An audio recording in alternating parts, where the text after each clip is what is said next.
Yeah. Wow. Two content producers over at Polygon spent a week playing Pokemon Go and give it mixed results. Their back-and-forth conversation is well worth reading through, but it boils down to the game being cool conceptually and flawed in implementation.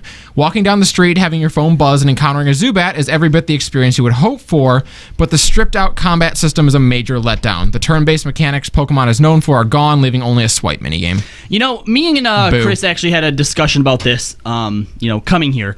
And I actually read a different article that was totally for it and pointed out the fact that a game like this is very easily accessible. And so this is something that you want to get out to a massive audience, right? Yeah. If you're just releasing another Pokemon game on the mobile, all you're really getting to are the same people who are going to buy it if it was on 3DS. If you want to get out to more people, you need to generalize it a little bit more. And the analogy that I used was S.H.I.E.L.D. The first half of Agents of S.H.I.E.L.D.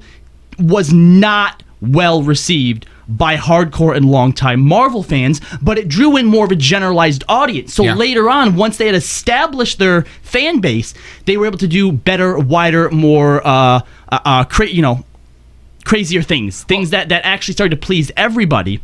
So they do, because I've read in multiple interviews too, that they want to be able to add more things. And I think going forward, because you have to realize they're also only putting in the first generation of Pokemon. And there's probably 7 generations by the time this comes out now. Yeah. So there's room for advancements once you bring everyone in. And if it's a success, if it's a commercial success, then you also have more money coming in, and now you have the funds to do that as well, and you have the proof of concept to go to, the people that are to, whether it's Niantic or Nintendo or Game Freaks or whoever, and be like, look, it is working.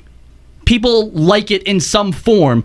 Now we can begin to develop it even further. And to their credit, they also state that they recognize that stopping in the middle of the street and spending 5 minutes doing a Pokemon battle is not exactly accessible. It's not something that's easy to do. This is something you can do quickly. But the thing is that there should be that aspect to it. Like, there should be a way to, instead, like, yes, there should be that walking around and you swipe sort of thing.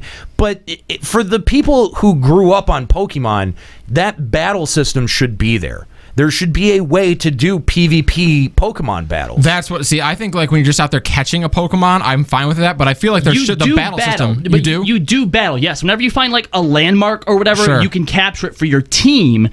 Similar to how in Ingress, you have to capture certain landmarks and stuff for your team or whatever. And when you capture something, you leave your Pokemon there. And if another team comes up, they have to battle your Pokemon in order to recapture it. And your team can leave their Pokemon as like backups to like, I don't know if it just adds more stats to yours or if they have to fight all of them. But there is battling in it. You just don't battle the wild ones that you find. I don't know. Sony has announced